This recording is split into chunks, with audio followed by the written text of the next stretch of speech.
Hello everybody, and welcome to the channel. As of May 16th when I'm recording this video, the Boston Celtics just eliminated the Cleveland Cavaliers in 5 games to advance to the Eastern Conference Finals. They're still awaiting their opponent as of now, but it will either be the Indiana Pacers or the New York Knicks. Not to detract from the seasons of either of those two teams, especially the Knicks, as I'm a huge Knicks fan, but realistically they shouldn't put up much of a fight against the Celtics. So there's a decent chance the Celtics waltz into the NBA Finals to await some Western Conference team that has gone through the gauntlet of fighting for positioning during the regular season and tough playoff matchups.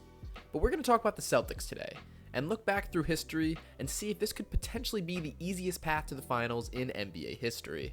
I'm going to say it right now, I'm not including any 1940s, 50s, or 60s NBA Finals runs. The level of competition in the NBA was just not particularly high yet. The Celtics coasted to like 11 championships with Bill Russell, and the league had less than 12 teams until 1967. For simplicity's sake, let's just look at the post-merger years, aka post-1976, which gives us about 50 years to work with. So let's talk about this year's Celtics. They dominated the regular season, finishing 64-18. They only lost 4 games at home all season, and they finished 14 games ahead of the second-place New York Knicks.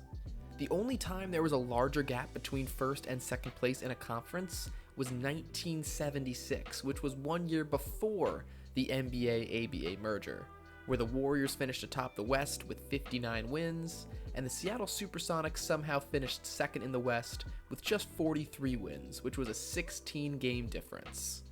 The only other 3 times this gap was at least 12 games was the 1996 Eastern Conference, where the Bulls won 72 games and the Magic had 60 wins, the 2006 Eastern Conference, where the Pistons finished with 64 and the Miami Heat finished with 52, and the 2013 Eastern Conference, where the Heat won 66 games and the Knicks were second with 54. And that's it.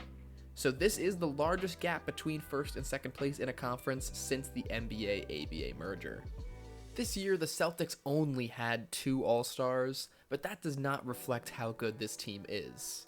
Jason Tatum and Jaylen Brown were their 2 All-Stars, but they also had 2 other players in Derek White and Kristaps Porzingis who got serious All-Star consideration too. Also, there's just so much talent in the NBA that teams don't get 4 All-Stars anymore like the 2015 Atlanta Hawks, which by the way could be a whole other video because it's crazy how all 4 of those guys made the All-Star game. But this Celtics team is just perfectly constructed. You have your 2-way star wings in Tatum and Brown, who averaged 27 and 23 points respectively this season, and both on good efficiency. Derek White averaged 15, 5, and 4, who, again, he had great defense and did this on good efficiency. And in this playoff run, we're seeing really how good he is. Jason Tatum has struggled a little bit in the first 2 rounds of the playoffs, but he has more than picked up the slack, especially in that first round series against the Miami Heat. Kristaps Porzingis has been out with an injury since the first round, but in the regular season he managed to play 57 games and averaged 20 points, 7 rebounds, and 2 blocks. So you know he's bringing that defense, and he did it on good efficiency. Their starting lineup is then just rounded out with Drew Holiday, one of the consensus best defenders in the entire league, who finished 6th place in DPOY voting this year, and yeah, sure, he can give you 12, 5, and 5 on great efficiency too. Their entire starting lineup can shoot, they can all defend, they can all switch, they can all pass. It's extremely hard to find a weakness in this starting lineup. The thing is, maybe they don't have the deepest bench in the league, but they do have 3 guys that I would trust in Peyton Pritchard, Al Horford, and Sam Hauser, and in the playoffs you don't need that much more than those 3 bench guys. With Porzingis being hurt throughout the end of the first round into the second round of the playoffs, they've been starting Al Horford and playing Luke Cornett off the bench, who is fine I guess, but when your other 7 guys are so good, it doesn't really matter. So yeah, this team is great. But the playoffs is where the best teams go to war and compete for an NBA championship. What has their road to the finals looked like so far? Well, in round 1, they faced a Miami Heat team that beat them last year. That's scary, right? Well, that team lost Jimmy Butler after their first play-in game, didn't have Terry Rozier for the entire playoffs, and even lost Jaime Jaquez Jr. for the closing Game 5. Bam Adebayo and Tyler Hero played pretty well for the Heat, and they hit so many threes as a team that they even snuck out a Game 2 win, but this series was never in doubt.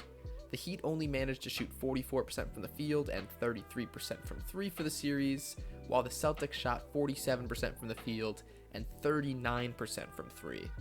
The Celtics easily won in 5 games, despite Jason Tatum only being their 3rd leading scorer. So, the Celtics got some rest after their 5-game series, and they awaited their second round opponent, the winner of the Cavaliers and Orlando Magic. After an ugly 7-game series, the Cavaliers prevailed, screaming "We want Boston" in the closing seconds of their Game 7 home win. Donovan Mitchell seemed to try to calm down the crowd as if he was saying, "No, we do not." The Cavaliers lost Jarrett Allen after Game 4 of the Orlando series and would be without him for the rest of the playoffs. But let's see how that series went. Well, once again, the Celtics dominated in Game 1, looked complacent in Game 2, struggling to contain Donovan Mitchell in the second half, while Evan Mobley and Karis LeVert provided some good scoring. The Cavs hit a bunch of threes, and Boston only hit 23% of theirs. So, Cavaliers did sneak out a Game 2 win, but same as the last series, after losing a game, the Celtics would turn it up.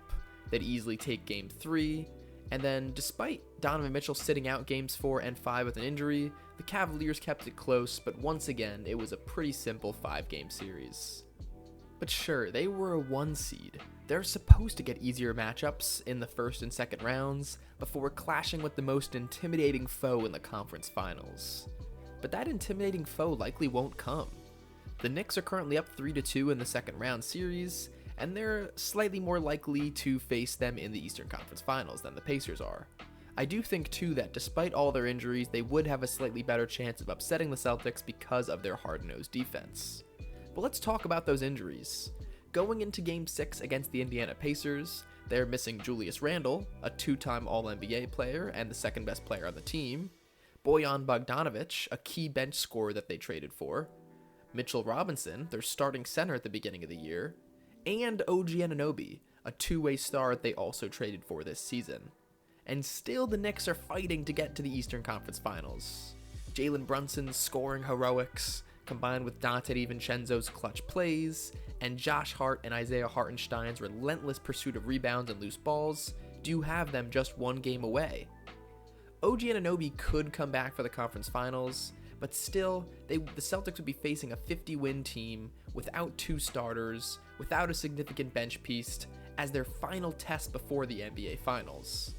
And the other option is a 47-win, 6th-seeded Pacers team that's had some good moments, but they've looked extremely inconsistent.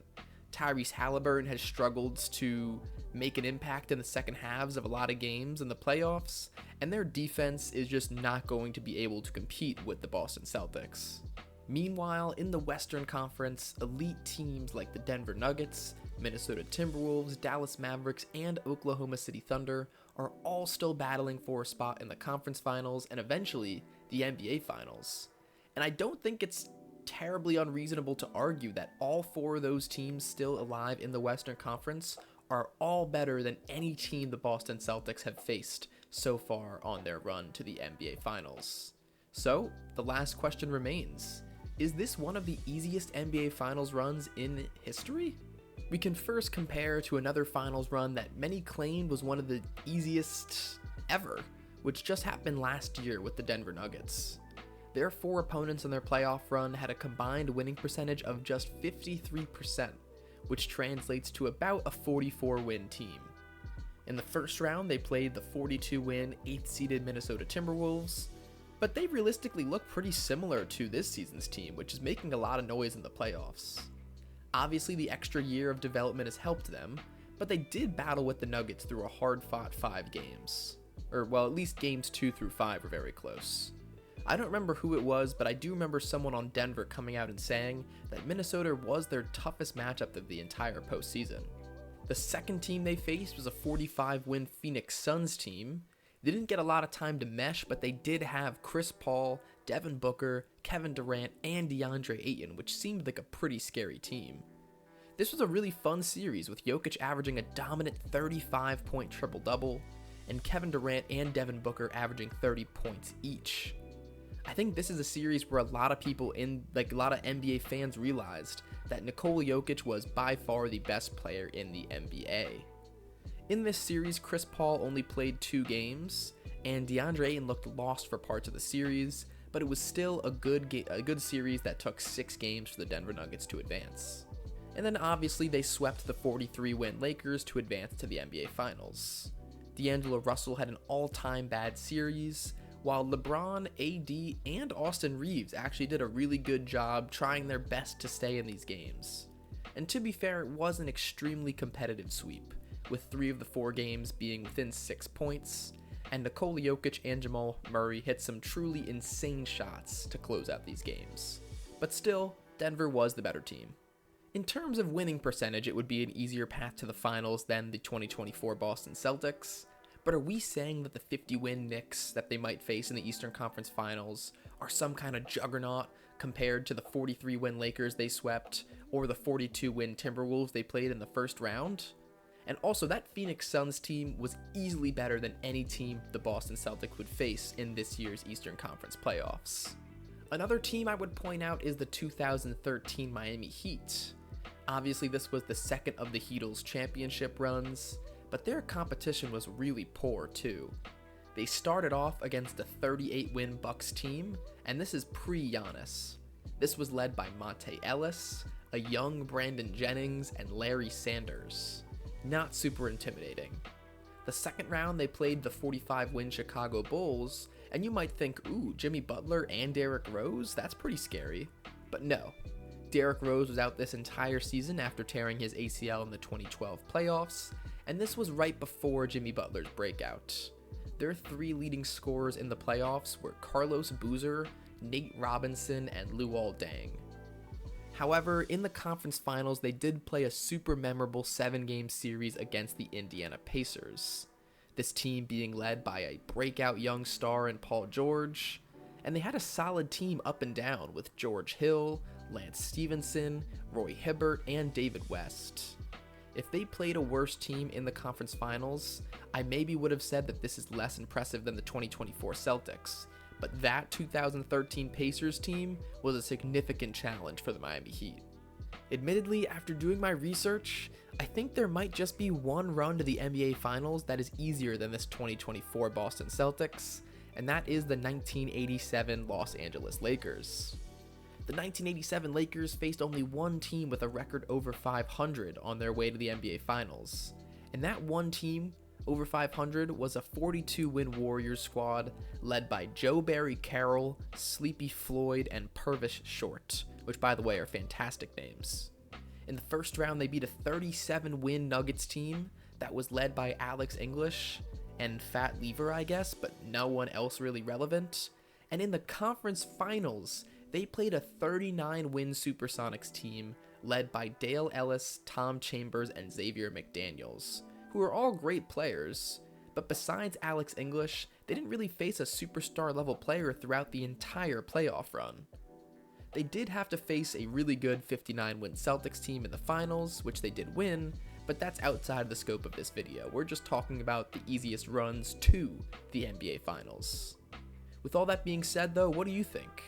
Can you think of any easier runs to the NBA Finals that I missed? And do you think the Celtics will end up winning the 2024 NBA Finals? Let me know in the comments. For now, this is the Sports Ball Network signing off. Peace.